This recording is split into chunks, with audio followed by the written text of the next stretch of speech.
Alors malheureusement, mais ce n'est pas grave, elle est revenue nous voir ce matin. D'ailleurs, elle n'est pas venue pour rien la semaine dernière parce qu'elle a quand même bien bossé ici. Ouais, on a fait un petit live. Voilà, on a fait un petit live acoustique, mais on n'en dit pas plus pour l'instant. Vous allez voir ça très très prochainement. Hein. Il y a eu quelques photos qui ont leaké sur Instagram, mais c'était fait exprès. Alors, qui est Léa Maroul? Évidemment, vous la connaissez tous, ou bien vous avez déjà entendu parler d'elle. Elle est âgée de seulement 26 ans, c'est important de dire, parce qu'elle a déjà toute une grande. Et pourquoi? Cette jeune chanteuse dont je vous dévoile le nom, Léa Maroul, est d'origine libanaise, de père et de mère, c'est important de le dire aussi, mais elle est née au Mans. Voilà, alors, dans une voiture, dans les 24 heures du Mans. Voilà, c'est là-bas hein, qu'il y a les 24 heures, la célèbre course. C'était en août 1991. Vendredi dernier, donc, elle a assuré la première partie de Jello, c'était le 17 novembre. Ah, donc c'est bien ça. Voilà, il y a 2 vendredis. Ouais. Alors, c'était absolument grandiose, hein, c'est dans la gigantesque Autism Rock Arena de Dubaï. On va parler quand même de ce moment qui va marquer ta vie pour toujours. C'est définitif. Et il faut dire qu'elle a été choisie par une centaine d'artistes de Universal Music MENA dans le cadre du Red Bull Opening Act, pour chauffer quand même pas moins de 20 000 spectateurs pendant 3 quarts d'heure. Hein. Hein. Il faut pas avoir peur quand on monte sur scène là, hein, je peux vous dire. Bon alors, avant d'en arriver là, il aura fallu du travail. C'est une chanteuse assez atypique, Léa Maroul, qui a connu ce succès fulgurant à la Star Academy Arabia. C'était en 2014, et je dis bien Arabia, c'est important de le mentionner parce qu'il y en a d'autres artistes qui étaient sur Starac France. Et elle s'est hissée à la seconde place de la compétition, celle qui déclare que J-Lo, comme Miss B, Beyoncé ou Rihanna ont toujours été ses principales influences, ses sources d'inspiration depuis ses débuts dans la musique. Sortait en juillet 2015 son premier single, Give Me Some Light, sur iTunes, un titre qu'elle a concocté avec le même producteur qui avait déjà travaillé avec des grands tels que Snoop Dogg et DMX, donc là tu as fait très fort, tu es rentré dans le monde de la musique par la grande porte. Ça a été suivi en novembre de la même année d'un autre titre, You Know I Got It.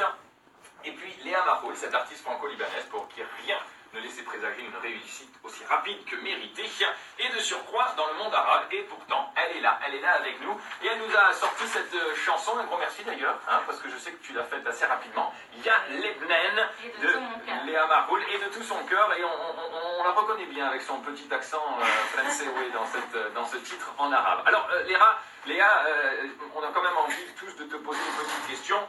Star Academia Arabia, oui, mais pourquoi pas Star Academia France? C'était un pur hasard en fait. Je venais chaque année au Liban pendant l'été et j'ai été contactée par la production de la Starac ici qui recherchait une personne au Liban. Donc c'était vraiment à la dernière minute, il leur manquait une personne libanaise. Et du coup, comme moi, en fait, à chaque fois que je venais les étés, je faisais quelques télés en fait. Juste comme ça pour le fun. Et comme c'est un petit pays, le Liban, les contacts ça va très vite, donc ils ont réussi à me contacter. T'as des contacts un peu quand même, hein? Oui. Même si t'es parti, oui, bien sûr, ça reste un peu, ouais. Surtout dans la musique ici, c'est vrai qu'on se connaît un peu tous. Donc, ouais, ça s'est passé comme ça, ils m'ont contacté, j'ai fait le casting très rapidement. Mon profil a été... ils ont aimé mon profil, on va dire. C'est vrai que je faisais rire un peu il y a quelques années, il y a 3-4 ans. Je ne savais pas du tout parler l'arabe, enfin, c'était très...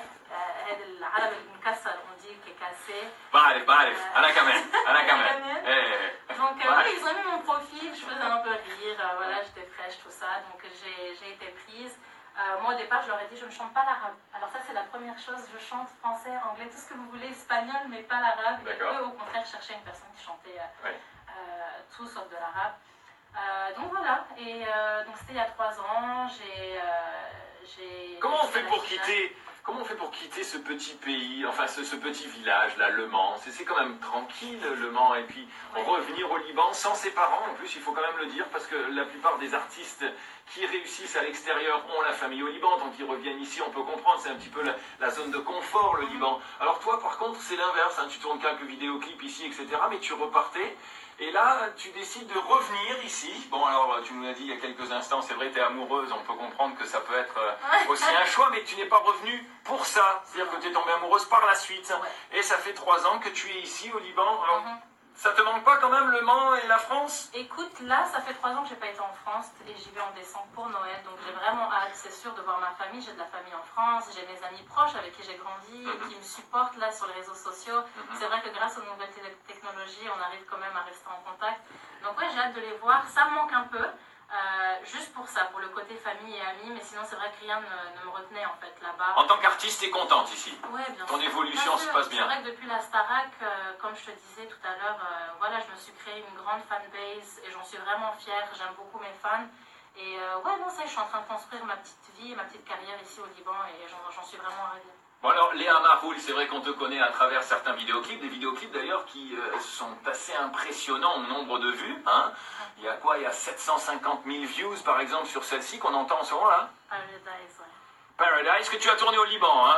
Je reconnais un petit peu tous ces coins parce que tu fais du wakeboard, tu te retrouves sur un bateau, sur un yacht, etc. Donc j'ai bien retrouvé mon environnement. Et alors, justement, ce vidéoclip-là, que tu as tourné ici.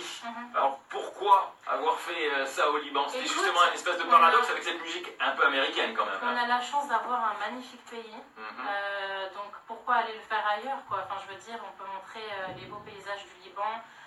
Et d'ailleurs aussi pour Yalibnan, j'ai aussi tourné ça au Liban. Non mais je suis fière d'être libanaise en fait, de mes origines. Et comme je suis ici, pourquoi aller ailleurs? Pour le moment en tout cas, je suis fière de faire ça ici. Non, Paradise, c'était un clip que j'ai voulu faire pour Summertime. Avec tes amis, ouais, tu t'éclates. Retracer un peu la journée de Léa, un dimanche, on va dire, à la plage avec ses amis, dans un boat, tout ça. Non, et puis ça me ressemble vraiment en fait. J'essaie vraiment un maximum dans mes clips de montrer qui je suis. Là, comme je te disais, comme on parle, je suis comme ça aussi dans ma vie en général. Là, on est filmé, je sais pas, on est filmé live? C'est du live? C'est quoi? C'est live Instagram, mais j'ai plus de batterie bientôt. C'est live Instagram, mais t'as plus de batterie. Ah ben d'accord, ok, bah écoute, tu vas pouvoir utiliser mon téléphone si tu veux après. Ou le sien. Alors là, par contre, dans ce vidéoclip, bon, c'est vrai que c'est le Liban qui est mis à l'honneur, mais c'est aussi toi sans maquillage. Oui, alors là, tu voulais faire un contraste avec Paradise un petit peu quand même, où là, bon, il y a un petit peu beaucoup de couleurs, etc. Ouais. Là, c'est beaucoup plus simple. Oui, en fait, j'avais envie de me mettre, comme on dit, à nu pour mon pays, voilà, représenter qui je suis au naturel et montrer la beauté naturelle du Liban aussi. C'est pour ça qu'on voit les paysages, on voit la mer et la montagne, Baher ou Jbel, que je dis d'ailleurs dans les paroles.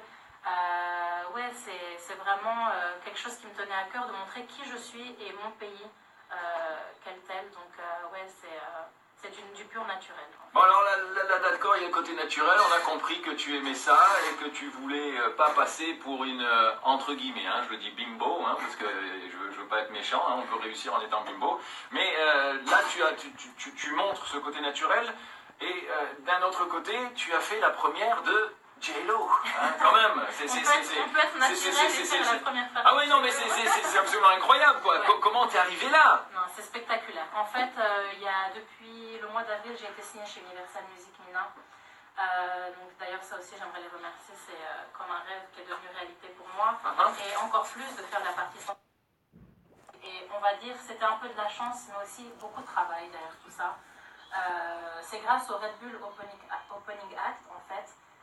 Ils ont un concept qui est en fait de donner la chance à certains artistes qui sont plus ou moins connus, qui peuvent être très connus ou un peu comme moi qui sont sur le chemin, de donner la chance de faire la première partie de grands artistes internationaux. Okay. Donc voilà, il y avait plusieurs profils qui ont été proposés et j'ai eu la chance, et comme je disais aussi beaucoup de travail derrière tout ça, d'avoir été l'élu. C'est toi qui es passé. Alors, raconte-nous un petit peu maintenant au niveau, bon ça c'était le niveau pratique, au niveau émotif. Comment ça se passe quand on se retrouve sur scène devant tous ces gens qui sont là, qui attendent J-Lo déjà, hein, parce qu'ils t'attendent pas toi, il faut quand même le savoir, c'est le public de J-Lo, mais tu dois les chauffer et ils doivent éventuellement être contents de ta présence. Comment on se sent quand on arrive sur scène? Trac, pas trac, tranquille, relax? C'est sûr qu'au début tu as du stress et tu as de la pression, parce que comme tu dis, c'est pas un public qui te connaît, c'est pas ton public.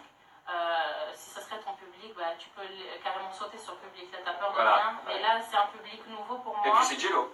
Ouais, c'est J-Lo. C'était un challenge pour moi, c'est sûr. J'ai travaillé dur sur une grande performance qui était entre 30 et 45 minutes. Pour te dire la vérité, dès que j'ai fait le soundcheck, je me suis sentie beaucoup plus confortable. Je me suis dit, ok, parce que tu sais, tu vois la scène, tu sais ce qui t'attend un peu. Bon, il y a tout sauf le public, mais au moins tu es sur de la scène, tu sais à quoi t'attendre un peu. Dès qu'on m'a donné le micro, c'est-à-dire 2 secondes avant que j'aille sur la scène, tout mon stress est parti. Oh wow. Ouais, tout mon stress est parti, je me suis dit, c'est maintenant ou jamais, j'ai cette chance. Plusieurs personnes aimeraient être à ma place pourquoi avoir peur? Et en plus, c'est ce que j'aime faire, donc j'ai pas à avoir peur. Donc voilà, il faut que je fonce et que je montre qui je suis en tant qu'artiste. Et c'est ce que j'ai fait et je me suis trop amusée. Vraiment, écoute, il y a plusieurs vidéos qui tournent et, voilà. et c'est ça qu'on ressent, c'est vraiment je me suis amusée. Et voilà, toutes les critiques sont d'accord de dire justement que tu t'es tout simplement régalé sur scène et que tu as offert une belle prestation. Alors c'est vrai que ça change un petit peu quand même de ça. Au Café des Délices. C'est un petit peu différent de la Léa Maroul qu'on connaît dans Paradise, dans Ya Lebnen, ou bien même à faire l'intro de J-Lo. Ça, c'était un petit hommage, on va dire, à la chanson de Patrick Bruel, au Café des Délices. En fait, la petite histoire de cette... Et qui est tournée au Liban, d'ailleurs, le vidéoclip. Hein. J'ai encore reconnu les endroits où tu es. C'est un petit pays, hein. Ah oui, c'est vrai. Non, mais en fait, la vraie histoire de cette vidéo, c'est... j'avais une fan qui était de Tunis.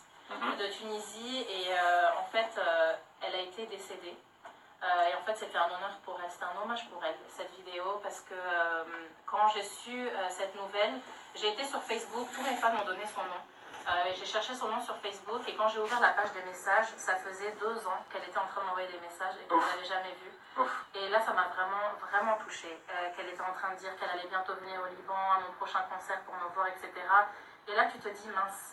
Pourtant, j'essaye un maximum de répondre à tout le monde, mais bon, tu sais bien, on peut pas... On essaie au maximum, mais malheureusement, tu peux pas répondre à tout le monde dans la minute qui suit. Donc là, j'ai vraiment été très émue, ça m'a beaucoup touchée et j'ai décidé de faire... d'interpréter cette chanson-là. Pour elle, pour Sina, ouais. Bon alors, maintenant, parlons un petit peu du futur, parce que le passé, c'est une chose, hein. Ça y est, tu es là, tu es dans les studios maintenant, tu as fait J-Lo. Alors, avec qui est-ce que tu aimerais collaborer? Est-ce qu'il y a des voix qui te plaisent plus que d'autres? Et lâche-toi, hein, si jamais tu veux me dire Justin Bieber demain, on te l'amène dans les studios, il n'y a pas de problème. Ah, voilà, c'est ce que je voulais. Je voulais que tu me l'emmènes maintenant. Beyoncé, tu aimerais faire quelque chose avec elle? C'est ma grande influence et... T'as pas pu choisir quelqu'un d'un petit peu moins dans les Starlight que Beyoncé? Qui donne-moi des options. Ben, j'en sais rien, moi, mais quelqu'un qui est peut-être un petit peu moins connu, quoi. Tu choisis Beyoncé. Barack Obama, il a du mal à la voir en ce moment. C'est vrai, c'est vrai. Alors. Ouais, elle est difficile, c'est sûr, d'accès. Non, mais Beyoncé, je l'adore parce que, en fait, elle est vraiment une artiste à part entière, quoi. C'est ça que j'adore. Moi, j'aime, en fait... chez un artiste que les personnes t'apprécient pas seulement pour un talent que tu as mais aussi pour qui tu es en tant que personnalité. Je la connais pas mais je vois beaucoup de vidéos, je lis beaucoup de choses sur elle et je sais qu'elle... T'as envie de la rencontrer? Ah, ça serait un rêve, ça c'est sûr. Eh ben vas-y, fonce. Ouais, j'ai déjà été à plusieurs concerts, etc. J'ai eu la chance d'être proche d'elle mais jamais eu la chance de... Tu lui as envoyé un message sur Facebook? Non. Bon, Le lira-t-elle? je suis pas très Facebook, mais peut-être que ça marchera. Écoute, t'as dédié une chanson là à Sina. Pourquoi est-ce que Beyoncé ne t'appellerait pas? Alors justement, parlons un petit peu de la musique française. Ouais. Hein, on sait que tu as interprété cette chanson qui est un petit peu... voilà, c'était à l'époque où Maître Gims cartonnait avec sa chanson Zombie. Ouais. Donc toi, tu l'as reprise. Qu'est-ce que tu penses justement de la chanson française? Est-ce qu'il y a des voix, est-ce qu'il y a des artistes français qui t'intéresseraient, avec qui tu aimerais travailler? Ouais, Maître Gims, c'est un artiste que vraiment j'adore, surtout les paroles qu'il écrit. C'est waouh quoi, vraiment, j'ai pas la chance d'avoir ce talent. Je peux écrire des idées, mais de là à écrire des chansons vraiment qui sont très profondes comme il le fait, ou même Zao, je sais pas si tu connais Zao, j'adore cette artiste. Qui est algérienne, j'adore quoi. Je trouve que la musique c'est vraiment des messages que tu as envie de faire passer. Pourtant Maître Gims, on casse du sucre hein, sur sa tête, en tant que rappeur soi-disant. Mais il est super, même... il a quand même réussi à chanter avec Sia récemment, donc c'est pas n'importe quoi, etc. Tu sais, des commentaires négatifs on en aura toujours. Haters. C'est important, ouais, haters gonna hate. Mais ce qui est important en tant qu'artiste c'est toujours de poursuivre toi ce que tu as envie de faire. Si tu écoutes les commentaires négatifs, tu n'arriveras jamais à ce que tu veux. Donc il ne faut jamais se mettre des barrières. Et si toi, tu es confident par rapport à ce que tu fais, c'est ça ce qui importe. Donc ouais, il y a plusieurs artistes français que j'adore, même Matt Pokora, que j'aime beaucoup. Pourquoi t'as pas chanté avec lui sur scène quand il est venu ici l'été dernier? J'étais pas au Liban quand il était là. Oh bah alors, évidemment, si tu fais exprès de partir quand les artistes y viennent, ça peut pas marcher, franchement Léa. Bah alors, franchement, dommage. Ça aurait été sympa en plus que tu fasses un petit duo avec M. Pokora. Puis lui, il aurait adoré, je suis sûr. Parce qu'il a l'air vraiment très sympa. Très sympa. Il a l'air vraiment très humble, quoi. Allez, peut-être un jour. Comme d'ailleurs, j'ai écrit sur votre mur ma phrase fétiche qui est Everything happens for a reason. Et j'y crois vraiment que tout arrive au moment où il faut. Voilà, c'est pour ça j'ai des rêves, c'est sûr, j'ai des espoirs, mais je travaille et voilà, je fais confiance au futur et ce que Dieu a envie de me mettre sur mon chemin, ça arrivera. Une petite dernière question, parce que quand même ça me titille, cette histoire. À chaque fois que tu te retrouves sur les réseaux sociaux, c'est des centaines de milliers de views. Je crois que tu es la Libanaise artiste qui est la plus vue à travers le monde, ou en tout cas à travers ces réseaux sociaux. Comment est-ce que tu en es arrivé là? Écoute, comme je te disais tout à l'heure, je pense que le petit plus que j'ai, c'est vraiment d'avoir la tête sur les épaules. C'est très important et j'adore être proche de mes fans, j'adore prendre le temps de leur répondre, de lire mes messages, les commentaires. Je trouve que c'est important et ça aussi c'est comme une motivation pour toi. Enfin vraiment, c'est ces personnes qui te motivent, qui te permettent d'arriver à un certain point, qui partagent tout. Voilà, sans leur aide, je pense que je ne serais pas arrivée à ce point-là.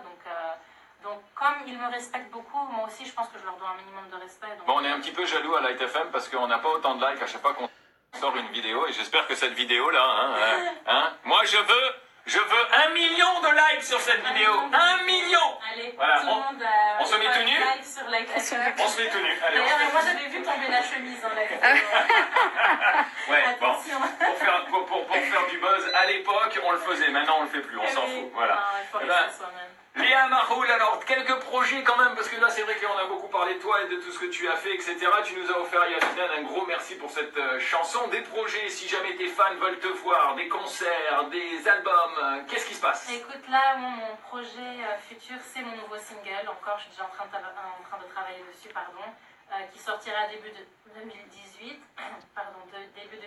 avec un vidéoclip aussi. D'accord, très bien. Donc ça c'est donc là tu bosses là-dessus en ce moment. Ouais.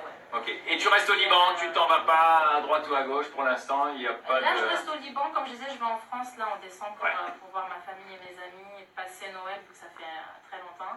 Et non, voilà, et puis là je viens de sortir Il y a les Blends, donc je suis en plein milieu de la promo, là on fait la promotion un maximum, même si c'était dédié à l'indépendance du Liban, c'est vrai qu'au Comen c'est un titre qui peut durer. Oui, j'espère, parce que vraiment je l'ai fait avec tout mon cœur j'essaie un maximum de promouvoir. Et puis voilà, non, je vis pour la musique en fait, c'est vraiment tout pour moi. C'est Léa Maroul qui est avec nous ici, on l'entend avec Gimme Sunlight. Un gros merci en tout cas. Merci à vous. De t'être levé 2 fois pour venir nous voir. Ah bah écoute, c'est gentil. Et puis merci à Anso. Voilà. Elle fait son buzz dans les studios en te filmant, tu vois. Et j'aimerais juste dire quelque chose, si je peux me permettre. Bien sûr. Un gros bisou à tous mes fans qui m'écoutent et qui me soutiennent, à mes parents et à mon frère qui doivent m'écouter en ce moment. Et à vous, bien sûr. Et le boyfriend le boyfriend. Il va dormir, je pense. Un bisou à lui. Voilà, il va avoir les oreilles qui sifflent, ça y est, c'est fait. Léa Maroul avec nous, et si jamais vous voulez en savoir plus, vous avez juste à taper Léa Maroul sur Google, et de toute façon, elle est méga super connue, avec des centaines de milliers de likes partout, donc vous allez la retrouver, c'est sûr et certain. Merci beaucoup. Merci à toi, Jean. Nous, à la bonne humeur.